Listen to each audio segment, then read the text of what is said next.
అసలు మనిషికి భయం అనేది ఎందుకు కలుగుతుంది? దానికి కారణాలని మనం విశ్లేషించుకుంటే మనిషి ద్వంద్వాల మధ్య బతుకుతాడు. ఏ మనిషి అయినా కానివ్వండి, చరాచర సృష్టిలో మానవుడు అన్నవాడు వాడికి ఒక మనసు ఆలోచన ఉంది కాబట్టి వాడికి ఎప్పుడు రెండు ఆలోచనలు, కొన్ని కావాలి, కొన్ని అక్కర్లేదు. సుఖం కావాలి, దుఃఖం వద్దు.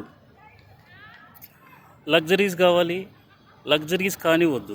కొంతమందితో స్నేహం కావాలి, కొంతమందితో వద్దు. ఒకటి కావాలి, ఒకటి వద్దు. ఒకటి కావాలి, ఒకటి వద్దు. ఈ రెండు ద్వంద్వాల మధ్య వాడి జీవితం మొత్తం ఉంటుంది. వాడికి భయం కలగడానికి కూడా కారణం మోస్ట్ ప్రాబబ్లీ ఇదే ఉంటుంది.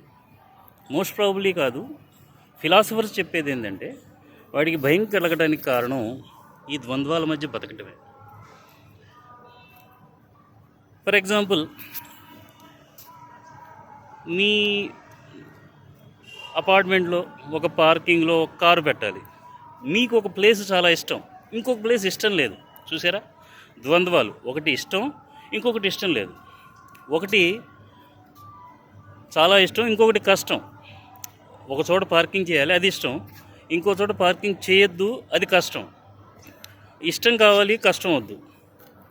ఇప్పుడు ఏదైతే మనకి ఇష్టమో ఆ ఇష్టానికి వ్యతిరేకంగా ఎవడైనా ప్రయత్నిస్తాడేమో, మన ఇష్టాలని ఎవడైనా దూరం చేస్తాడేమో, ఇది అసలు మన భయం. మనకి ఎవడైనా కష్టం కలిగిస్తాడేమో, ఆ ఇష్టం లేని కష్టమైన ప్రదేశాన్ని మనల్ని పెట్టుకోమని ఎవడైనా అంటాడేమో, ఇవి మన భయాలు. ఈ మానసిక భయాలతో, ఈ యాంగ్జైటీస్తో రోజు మనిషి సతమతం అవుతుంటాడు, భయపడుతుంటాడు. మరి ఈ భయాన్ని ఓకే, మనకి డయాగ్నైజ్ చేసాం, కారణం తెలిసింది. మరి ఈ భయాన్ని దూరం చేసుకోవటం ఎలా అంటే ఈ ద్వంద్వాల మధ్య బతకకుండా ద్వంద్వాతీతమైన స్థితికి చేరడమే అసలైన మార్గం. అదే కదా మనకి భగవద్గీతలో చెప్పింది, అదే కదా మనకి వశిష్ఠ గీతలో చెప్పింది. ఎక్కడ ఎవరు ఏం చెప్పినా ద్వంద్వాలకి అతీతంగా బతకమని చెప్తారు. దేని మీద ఇష్టం పెట్టుకోవద్దు, దేన్ని దూరం చేసుకోవద్దు, వచ్చిందాన్ని వచ్చినట్టుగా అనుభవించమని చెప్తారు పెద్దవాళ్ళు. ఇప్పుడు ఆ పార్కింగ్ ప్లేస్ని, అంటే ఇందాక నుంచి మనం ఉదాహరణగా చెప్పుకుంటున్న ఉదాహరణనే నేను కంటిన్యూ చేస్తున్నాను. ఆ పార్కింగ్ ప్లేస్ని మనం అంతగా ఇష్టపడి ఉండకపోతే మనకి బాధ ఉండేది కాదు. ఇంకో చోట పెట్టుకుంటాం, నష్టం ఏమిటి? ఆ ఫియర్, యాంగ్జైటీ అనేది మనకు కలిగి ఉండేది కాదు కదా. సో ఇటువంటి ద్వంద్వాతీతమైన స్థితులకి అతీతంగా బతకటం ఎందుకు అంటే అది మన కోసమే, మన ఉపయోగం కోసం. అంటే మనకి ఇష్టం లేనివన్నీ మనం చేయాలా అని కాదు. ఒకసారి మీకు కొన్ని సుఖాలు కలుగుతుంటాయి, కొన్ని దుఃఖాలు కలుగుతుంటాయి.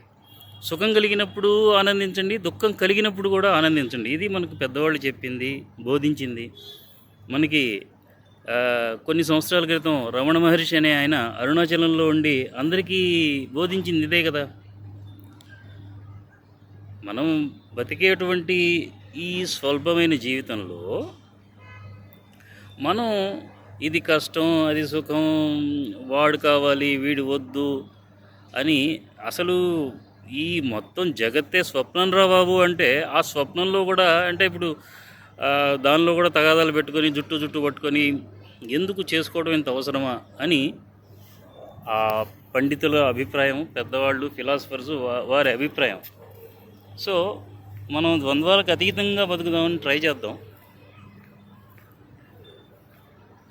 సుఖం వస్తే సుఖాన్ని అనుభవిద్దాం, దుఃఖం వస్తే దుఃఖం కూడా వస్తుంది. ఏది ఎక్కువ కాలం ఉండదు. సుఖమైనా దుఃఖమైనా అవి రెండు ఫేజులు, ఒకే నాణ్యానికి రెండు వైపులు. ఇవాళ సుఖం వచ్చిందంటే రేపు దుఃఖం రావచ్చు, ఇవాళ దుఃఖం వచ్చిందంటే రేపు సుఖం వచ్చి తీరుతుంది. సో అటువంటి ద్వంద్వాతీతమైన స్థితికి చేరడానికి అది ఓకే, ఆ స్థితి చేరటం కష్టమైన విషయం.